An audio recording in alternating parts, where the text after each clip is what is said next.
Are we doing the work in front of us? Hello, everyone. Welcome to another episode of During Bible Study Podcast. I'm your host, Steve Kitts. Today, I want to share a story and a spiritual lesson that God showed me through what I was going through, which I believe will resonate with all of us as believers. Let's take time to consider our response to God's calling, our willingness to step forward, and what it truly means to be part of His family. Now, I need to let you know that I do love my sons, and they will do things for me, and they do love helping out. But this particular time that I'm talking about is a isolated incident where they had other things going on, or they just didn't put things the way I wanted them done. It's all about me, not them in this story, and how I looked at it through God's eyes. Thank you. Recently, I asked my grown sons to help me with a task that wasn't easy.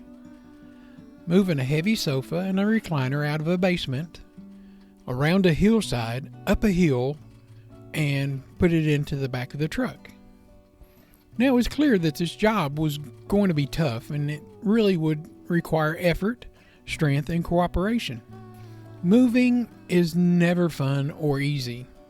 Everyone knows that who's done it. That's why they hire people to do it.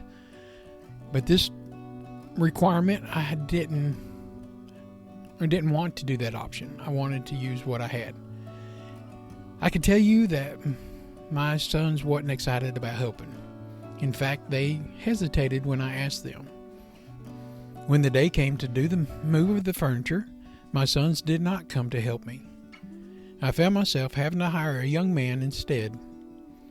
And he's not as strong as my sons, but he stepped in without hesitation and worked alongside me. Without him, I wouldn't have been able to get the job done. He said, we're supposed to help each other all we can, and when we can. As I reflect on this experience, God brought this to my mind. And it's a powerful parallel to our walk as believers. The Bible tells us that through Jesus Christ, we are sons and daughters of God, heirs, joint heirs with Him. And we find that in Romans 8:16 and 17. This special position just isn't a title. It comes with purpose and responsibility. God calls us to be His hands and feet, to reach out to the lost, to love those who are difficult to love, and to spread His message of hope and salvation. But when He asks, are we ready to help? Or do we find excuses? Do we find reasons to delay or avoid the work entirely that He has set before us? First, let's focus on what it means to be called a child of God. In Galatians 4, verse 7, Paul writes about this. Wherefore, thou art no more a servant, but a son. And if a son, then the heir of God through Christ. Being an heir of God signifies that we are not just a passive connection to Him, but an active involvement in His divine mission. We have access to His love and His wisdom and strength, which equips us to take on any task that He might have us to do. However, being an heir also means carrying the heart of the Father, the heart that seeks out to serve and to uplift others. When God calls, do we respond? Much like my son's hesitation when I ask them for help, there's times when God calls us to do something challenging, to step out of our comfort zone, and to be a blessing to someone else in need. This might involve sharing the gospel with a stranger, volunteering at a local shelter or a church, or simply extending kindness to someone who has wronged us. It's not always an easy task. It can be inconvenient, uncomfortable, and sometimes even overwhelming. Jesus gives us an example of willingness in John 13:12 through 15, when He washes the feet of His disciples. Despite their teacher and Lord, He took the humbling task of being a servant. He said unto them, I have set you an example that you should do as I have done for you. When we serve others, we reflect the character of Christ, showing that we are not just heirs, but active participants in doing His work. Do we provide excuses or actions? In Luke 14:16 through 24, Jesus shares a parable of a great banquet where the invited guests made excuses for why they couldn't come. One had bought a field, another had purchased an oxen, and yet another had just gotten married. Each of them prioritized personal matters over the invitation extended to them. How often do we find ourselves doing that very same thing? We might think, well, I'm too busy, or somebody else can do it, when God places an opportunity before us.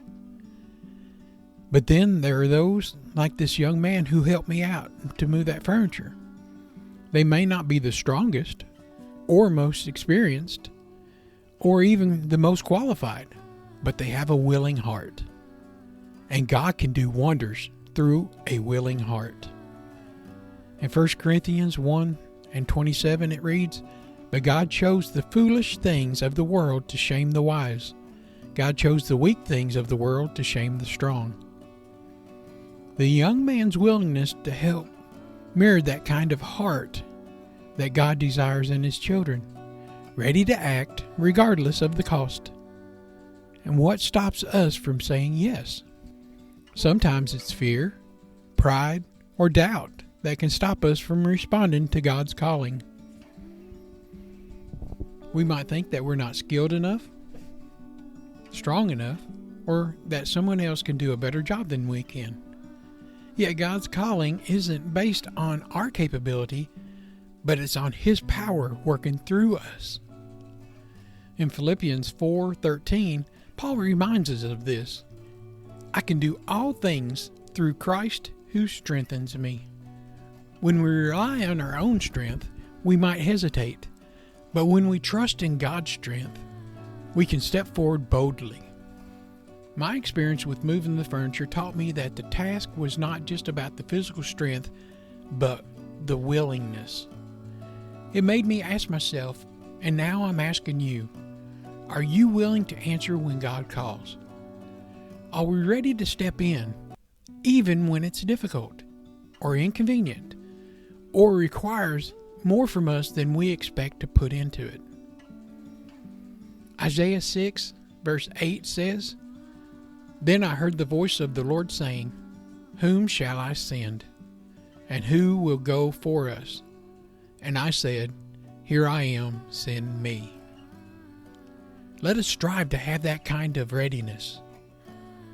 Let us be willing to go where He leads, love whom He asks us to love, and do what He calls us to do, trusting that He will provide the strength and grace that we need.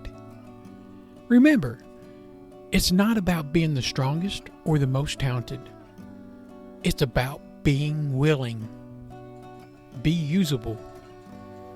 May we choose to say, "Yes, Lord," when He calls. "Here I am, send me." Be true sons and daughters who reflect His heart. Well, thank you for joining me again on this episode of During Bible Study Podcast. I've been your host, Steve Kitts.